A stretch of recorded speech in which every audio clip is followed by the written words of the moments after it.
বিএনপির প্রতিষ্ঠাতা ও শহীদ রাষ্ট্রপতি জিয়াউর রহমানের ৪৫তম শাহাদাত বার্ষিকী আজ সকালে তার কবর জিয়ারত ফেলে শেষে ফুলের শ্রদ্ধা নিবেদন করেন প্রধানমন্ত্রী তারেক রহমান। পরে দলীয়ভাবে করা হয় পুষ্পস্তবক অর্পণ।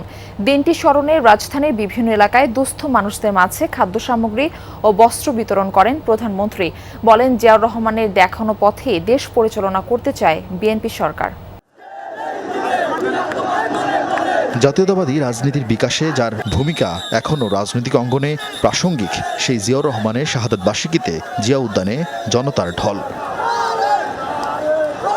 দীর্ঘ ২ দশক পর বাবার শাহাদাত বার্ষিকীতে সমাধিতে এসে আবেগপ্রবণ পুত্র প্রধানমন্ত্রী তারেক রহমান। জিয়াউর রহমানের সমাধিতে শ্রদ্ধা জানান প্রধানমন্ত্রী। সিনিয়র নেতাদের নিয়ে দলের প্রতিষ্ঠাতা জিয়াউর রহমানের সমাধিতে আরেকবার শ্রদ্ধা জানান বিএনপি চেয়ারম্যান তারেক রহমান।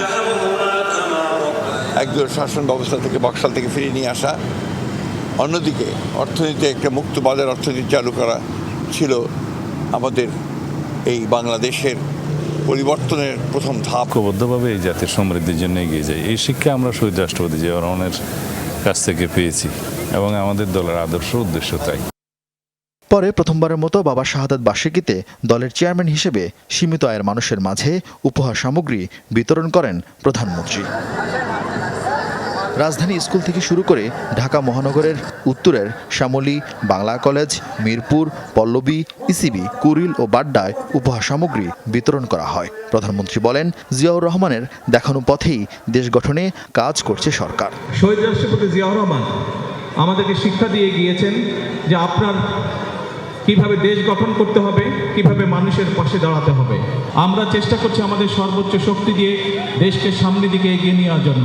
এই দেশটি কারো একার নয়, এই দেশটি ২০ কোটি মানুষের দেশ। কাজেই যেহেতু দেশটি আমাদের, সেই জন্য আমাদের সকলকে মিলে দেশের ভাগ্যের পরিবর্তনের চেষ্টা করতে হবে। দেশবাসীকে সরকারকে সহযোগিতা করার আহ্বান জানান তারেক রহমান। শুধু সরকার না, সরকারের সাথে সাথে আপনারা এই দলের প্রত্যেকটি নেতাকর্মী যে যেখানেই যে অবস্থায় থাকুন না কেন, প্রত্যেকে যদি আমরা সঠিকভাবে দেশ পরিচালনা যারা করছে প্রশাসন সকলকে একজন নাগরিক হিসেবে সহযোগিতা করি, তাহলেই শহীদ রাষ্ট্রপতি জিয়াউর রহমানের এই মৃত্যুবার্ষিকী বা শাহাদাত বার্ষিকী তার প্রতি শ্রদ্ধা জ্ঞাপন করা হবে। পরে ঢাকা মহানগরীর দক্ষিণের ৮টি স্থানে দুস্থ মানুষের মাঝে শুকনো খাবার ও বস্ত্র বিতরণ করা হয়। আরিফিন শাকিল, যমুনা নিউজ, ঢাকা।